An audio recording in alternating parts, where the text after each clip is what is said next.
তো আমি আজকে একটা ভীষণ বড় মিশনে নেমেছি। তো মিশনটা হচ্ছে এই যে হচ্ছে মাশরুম। তো এই দুটো এমনি তো রান্না বান্না কিছু করতে পারি না, ওই তার মধ্যে এই যে মা ধরে দিয়েছে মাশরুম, মানে এটা রান্না করবো এখন। মার শরীর খুবই খারাপ, তো জন্য মা বলে একটু রান্না কর। তো বিষয়টা হয়েছে কি, বেশ কয়েকদিন মাশরুম খেতে ইচ্ছা করছে আর ওনারও খুব ইচ্ছা হচ্ছিল। তো আমাদের এখানে গ্রামের সাইড তো মাশরুম টাশরুম ততটা খায় না, আর আমাদের এখানে তো পাওয়া সম্ভবই না, আর বনগাঁয়ে তাও পাওয়া যাবে কিনা জানি না। অনলাইনে দেখছিলাম ওটা পছন্দ হচ্ছিল না।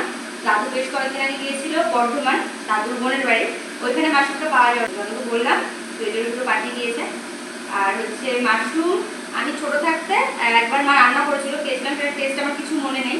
তো এখন ইচ্ছা করলো, এখন গরম জল বসিয়ে দিয়েছি, ভালো করে ধোবো এটাকে, যেহেতু মেডিসিন দেওয়া থাকে অনেক। তারপরে এটাকে মা বলে চিকেনের মতো করে রান্না করতে হবে, রান্না করবো। গরম জল দিয়ে ভালো করে ধুয়ে নিচ্ছি এখন। ঠিক ভালো করে কষলে কষলে ধুতে হবে, জলে খানিকক্ষণ ডোবানো থাক। দেখো এই যেগুলোকে ধুয়ে নিয়েছি ভালো করে গরম জলে, ঠান্ডা জলে, তারপরে এগুলো কেটে নিচ্ছি। এটা বড় ছিল বলে এটা ছোটো ছোটো পিস করলাম। আর এই যে এইটা একদম মাটির ধারে থাকে, তো মানে মাটির কাছে থাকে, তো এইটার জন্য কেটে ফেলে দিচ্ছি। ভালো করে ধুয়ে খাওয়াই ভালো, তাই না? আমার মা যে কোনো জিনিস এমন ধোয় মানে পুরো সাদা বানিয়ে ফেলে মাছ। আমার যাই হোক না কোনো ভালো করে না ধুলে আমার খেতে ইচ্ছা করে।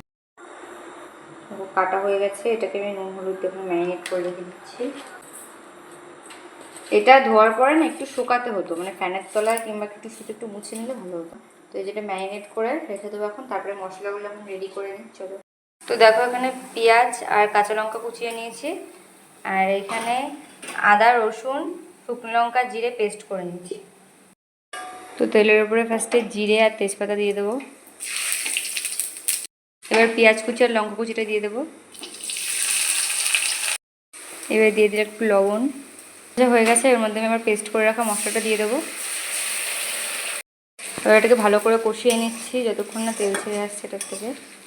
দিচ্ছি হলুদ গুঁড়ো। হয়ে গেছে, এর মধ্যে আমি মাশরুমগুলো দিয়ে দেবো। মাশরুমটাকে ভালো করে কষিয়ে নিচ্ছি।